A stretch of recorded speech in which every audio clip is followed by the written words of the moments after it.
मित्रांनो, MPSC राज्यसेवा 2026 ची तयारी करणाऱ्या सर्व विद्यार्थ्यांसाठी आज एक अत्यंत महत्त्वाची आणि मोठी अपडेट समोर आलेली आहे। आपल्या हाती नुकताच माहितीच्या अधिकाराखाली आलेला एक अधिकृत अहवाल लागलेला आहे, ज्यामध्ये 2026 च्या राज्यसेवा संयुक्त पूर्व परीक्षेच्या पदांबद्दल अत्यंत महत्त्वाचा खुलासा झालेला आहे।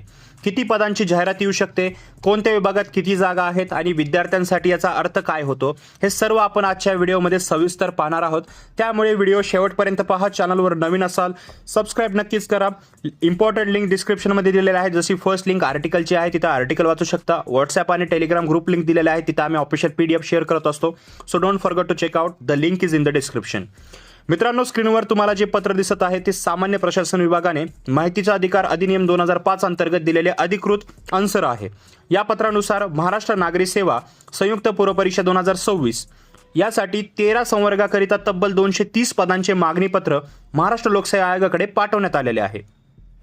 सर्वात जास्त पदे वित्त विभागात यामध्ये आपल्याला पाहायला भेटतात। यात लेखा अधिकारी गट ब साठी तब्बल 60 पदे, सहाय्यक संचालक गट अ साठी 32 पदे याच्यामध्ये आहेत। तसेच राज्यकर सहाय्यक आयुक्त गट अ ची 23 पदे याच्यामध्ये दिलेली आहेत।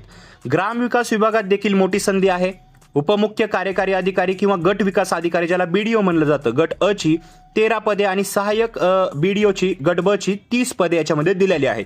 जे विद्यार्थी खाकी वर्दीचे स्वप्न पाहत आहेत त्यांच्यासाठी गृह विभागात पोलीस उपअधीक्षक म्हणजे DYSP गट अ ची 8 पदे आहेत आणि राज्य उत्पादन शुल्क उपअधीक्षकची 9 पदे आहेत।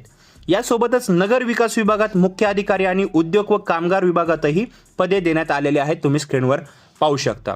आता ही आकडेवारी पाहिल्यानंतर विद्यार्थ्यांच्या मनात प्रश्न येईल की 230 पदे खूप कमी आहेत का? तर मित्रांनो, अजिबात निराश होऊ नका।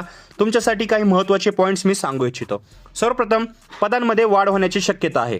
लक्षात ठेवा, हे आतापर्यंत आयोगाकडे गेलेले प्राथमिक मागणीपत्र आहे। जाहिरात येईपर्यंत आणि पूर्व परीक्षेचा निकाल लागेपर्यंत इतर विभागांकडूनही मागणीपत्रे येतात आणि पदांच्या संख्येत मोठी वाढ होण्याची दाट शक्यता असते। दुसरं, वित्त विभाग आणि ग्रामविकास विभागात जागा जास्त आहेत।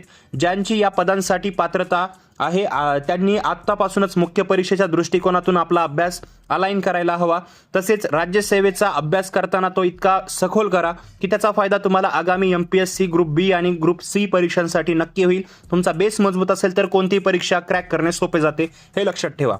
मित्रांनो, 2026 वर्ष तुमच्यासाठी एक मोठी संधी घेऊन येत आहे।